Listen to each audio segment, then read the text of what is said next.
I do trust Jim Crane. Who doesn't? It's been an incredible run.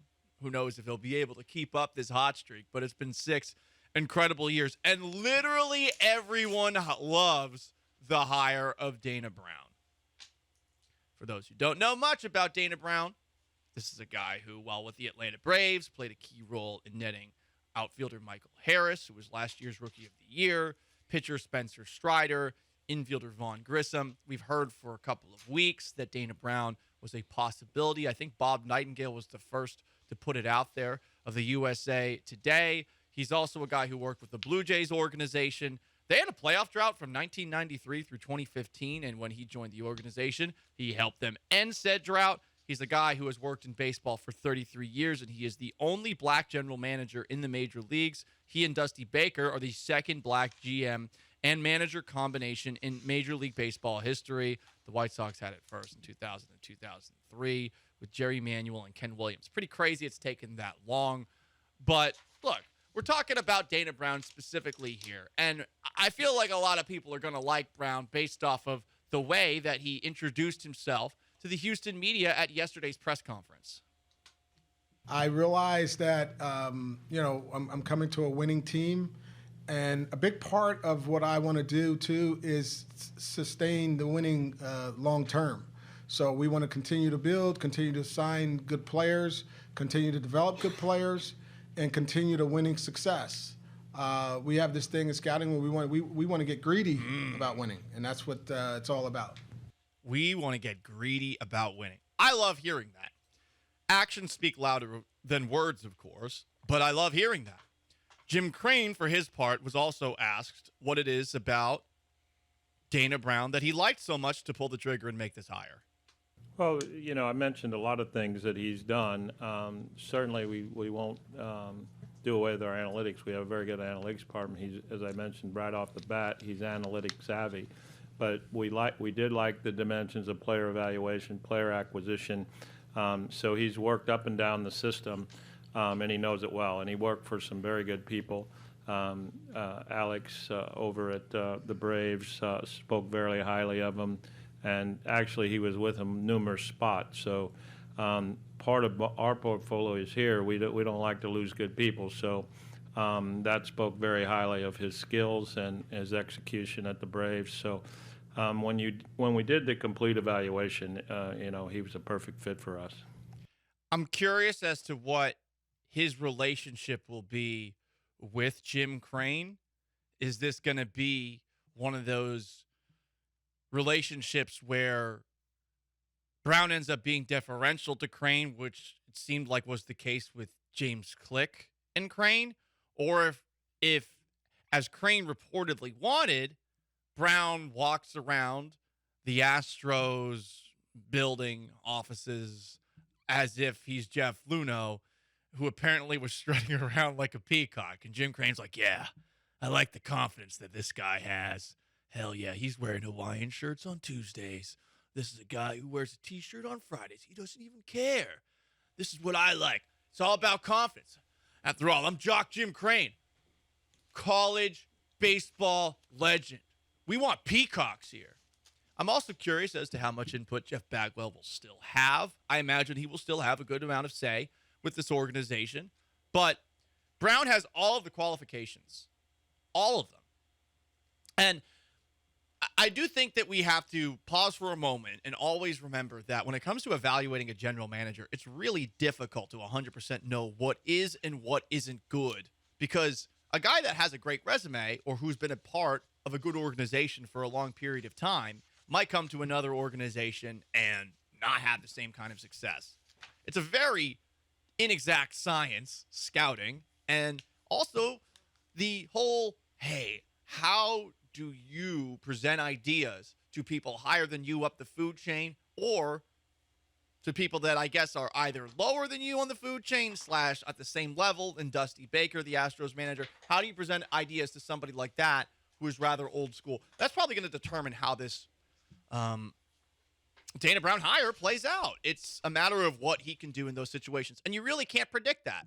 So here is my take on the whole thing, and again, it's going to sound somewhat lazy, but I do feel like it's important to look at things from this perspective. on paper, it's a great hire, but we really do not know. We really don't.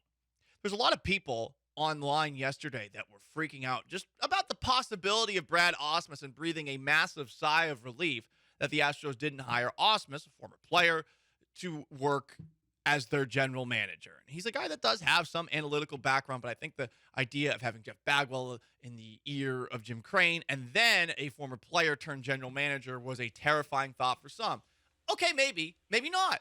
We honestly don't know if Ausmus would have been a bad hire, and we honestly don't know if Dana Brown will be a bad hire, let alone good hire. And it does feel like on paper he will be. I'm just throwing that out there, okay? Some people are like beating their chest saying like, yeah, this is great. And I generally tend to, when I see a bunch of people having the same consensus opinion, just wonder, okay, well, maybe this won't work out. Why wouldn't it work out? And it's really going to be not about his qualifications. He's clearly very qualified. It's going to be about how he handles interacting with a guy in Jim Crane who is clearly quite the alpha. And on top of that, how is he going to interact with Dusty Baker, who seems to have a lot of sway in the organization as a manager, which is pretty rare across baseball. Yeah, I think Brett Ausmus was catching a lot of, like, he was just being implicated with the Jeff Bagwell stuff, which I do kind of agree. It's like, hey, Jim Crane, I don't want to be the, like, hey, if you're a former Astro, we'll hire you, like, to run our baseball team. It's like, right. Well, we're going to get Brad Lidge, come on back. Carlos Lee, hell yeah. Craig Biggio, you want to do something? You third base coach, something?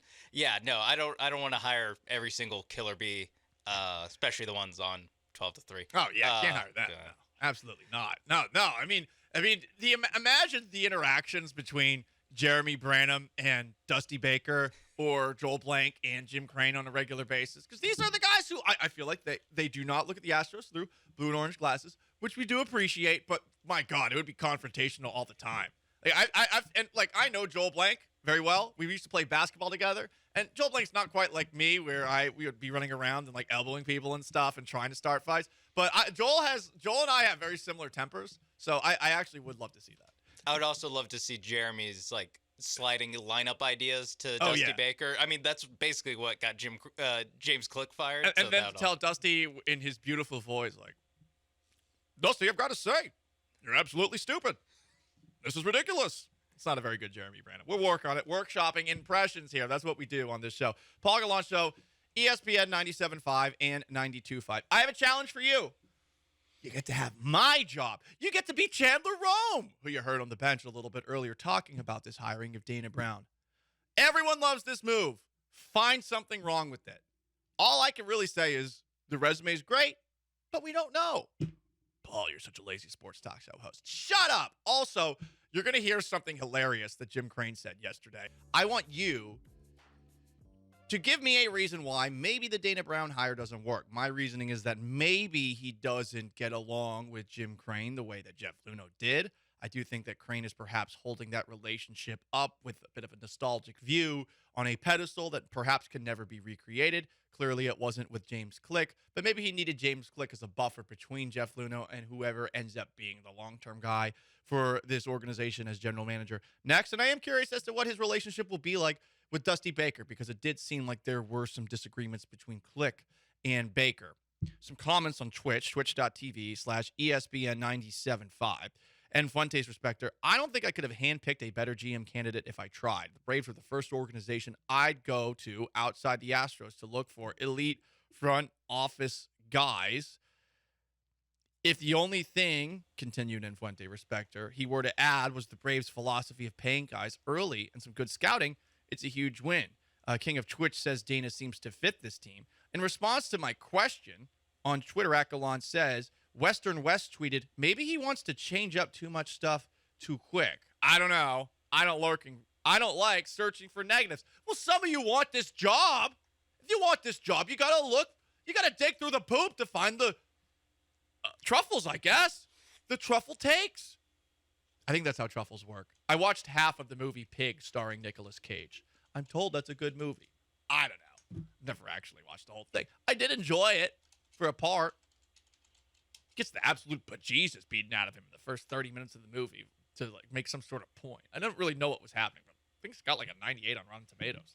They just attached themselves to roots, it looks like. Roots? Yeah, no poop in the... Gotcha. Okay. Well, Maybe you need to rewatch the movie. and speaking of movies and speaking of Roots, it sure sounds like Jim Crane may have seen the movie Roots. Guys, I'm telling you, this is the funniest thing, especially in the wake of what the Astros did yesterday, hiring the first black general manager, in addition to having it's the first black general manager and manager combo in baseball for a while, and he is the only black general manager in baseball, Dana Brown. Jim Crane had this to say to Mark Berman of Fox 26. You're going to laugh. I kind of look at it as I don't see color. I see the person and where he came from. He's got 12 kids. If you can survive that, you can do anything. So I would say if you had that in your family. I mean, I grew up with that. My best friend was a guy, he and I sat on the bench on the basketball team with an African-American black kid that was one of my best buddies. We'd always joke and rib each other. We weren't getting into games because we were on the varsity and we got no time. So he was like my best friend. So I just don't see it that way. I don't see color. Now, it might have helped Crane out if he said this player's name, but no, he doesn't see color. And the haters right now, Sean, are furious. Not only does he not see color, he, in high school, had a black friend. He did. Hey, look. Kudos. Some people like me go to a high school where literally the entire school is white.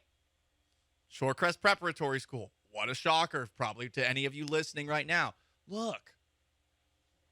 Maybe not the best thing to say, but that's the funniest part about this hire, because not only does Dana Brown have all of the things that you want in a resume, being hired as general manager of this team, there's also the element of how could any Astro hater criticize this? You can't. Oh, the Astros have a toxic workplace, but they did hire a black general manager. And I know that's kind of ridiculous that you could say, well, they did that. That's great. That's a sign of progress. It's probably not, but it's hilarious. No one can criticize this move. And that's what I like, because I know that there are some people out there that are playing Twister, trying to figure out a way that they can dump on this. I remember when James Click got hired by the Astros, that there were some people that were pissed off that the Astros were able to hire somebody away from the Tampa Bay Rays. They shouldn't be allowed to do that. Are they doing that here? I haven't seen it. I have yet to see it. I kind of want to see people playing a little bit of Twister. They hired someone named Dana. You can't assume that person's sexuality either, not in 2023, but he is a man, and Dana Brown is a black man. And this is a move by an organization that has been criticized for misogyny and a toxic workplace environment, and they do something like this. I want to see the Zag. I do, whether it's in town or outside of town. But perhaps we will never actually end up seeing it. I'm trying to think of one. I'm thinking like the Braves. They suppress player wages. Like I think one of the texters mentioned that they whatever sign guys early. Yeah, that's outrageous. I can't get worked up. Yeah, I can't either. I'm trying to maybe if he tries to bring the chop to Minute Maid. Is Dana Brown going to bring the chop? You know what? Didn't think about that.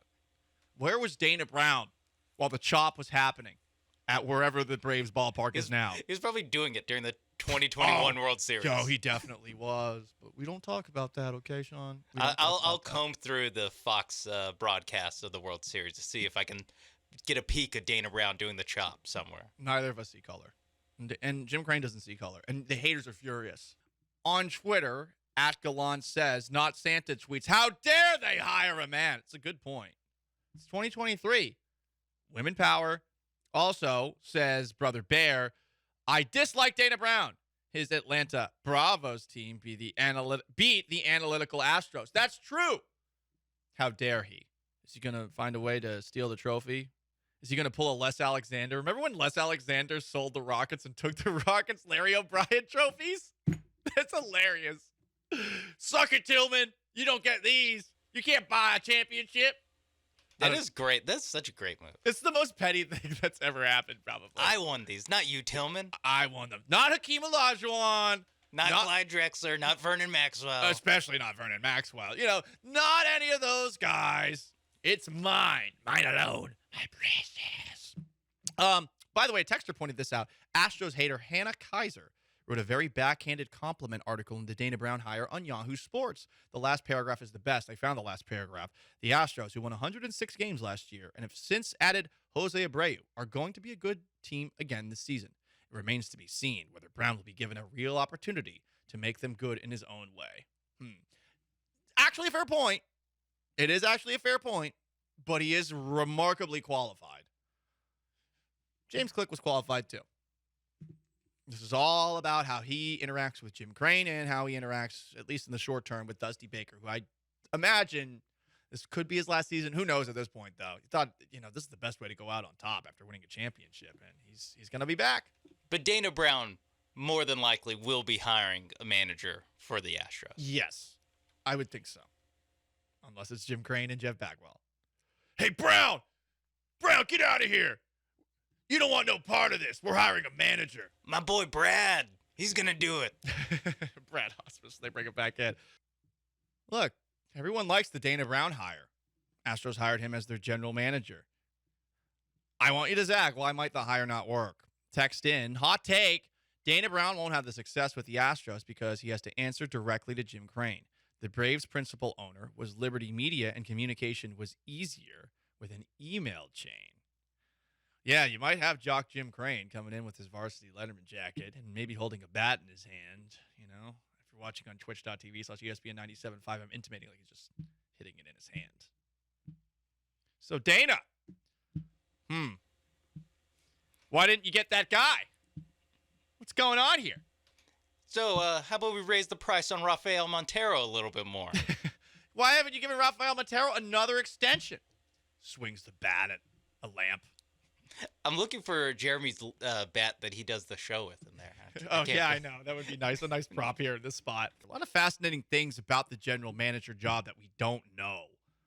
Because it's a lot of different things. And as Jeremy said, it's going to be about how Dana Brown delegates to others. I imagine there will be some where he is forced to delegate with them. That's what happens when you get hired into a new organization. You don't just get to fire everybody. So he's going to have to establish working relationships with people that maybe don't see eye to eye with him from a scouting perspective. And then from a negotiating contracts perspective, he's also going to have to work on that. And that's probably the area where you look at him and you say, okay, you've done scouting before, but this is a totally different kind of world.